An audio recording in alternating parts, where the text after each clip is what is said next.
మహబూబ్ నగర్ జిల్లాలో జూరాల ప్రాజెక్టుకు క్రమంగా వరద కొనసాగుతోంది. ప్రాజెక్టు 5 గేట్లను ఎత్తి 55,304 క్యూసెక్కుల నీటిని దిగువకు శ్రీశైలం ప్రాజెక్టుకు వదులుతున్నారు. ప్రస్తుతం జూరాల ప్రాజెక్టుకు 75,000 క్యూసెక్కులు ఇన్ఫ్లో కొనసాగుతోంది. ఇప్పటికే ప్రాజెక్టు నీటి మట్టం 317.39 మీటర్లకు చేరుకోగా 7.44 టీఎంసీల నీరు నిల్వ ఉంది. ఎగువ దిగువ జూరాల విద్యుత్ కేంద్రాలలో 9 యూనిట్లలో విద్యుత్ ఉత్పత్తి కొనసాగుతోంది.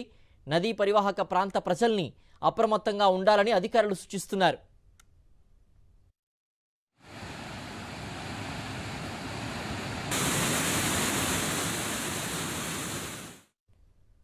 ఎగువన కురుస్తున్న వర్షాల కారణంగా శ్రీశైలం జలాశయానికి వరద ఉధృతి కొనసాగుతోంది. జూరాల జలాశయం నుంచి 52,644 క్యూసెక్కులు, సుంకేశ్వర నుంచి 39,708 క్యూసెక్కుల నీరు జలాశయానికి వచ్చి చేరుతుంది.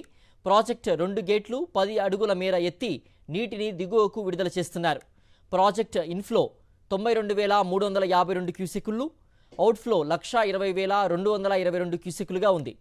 ఇప్పటికే నీటి మట్టం 882.5 అడుగులకు చేరగా 202.04 టీఎంసీల నీరు నిల్వ ఉంది. కుడి ఎడమ జల విద్యుత్ కేంద్రాల్లో విద్యుత్ ఉత్పత్తి కొనసాగుతోంది.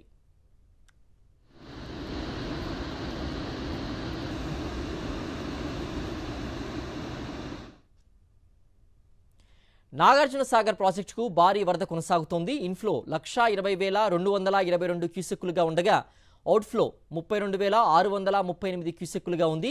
ఇప్పటికే జలాశయంలో 283.59 టీఎంసీల నీరు చేరగా నీటి మట్టం 880.2 అడుగులకు చేరుకుంది. ప్రధాన జల విద్యుత్ కేంద్రంలో విద్యుత్ ఉత్పత్తి కొనసాగుతోంది.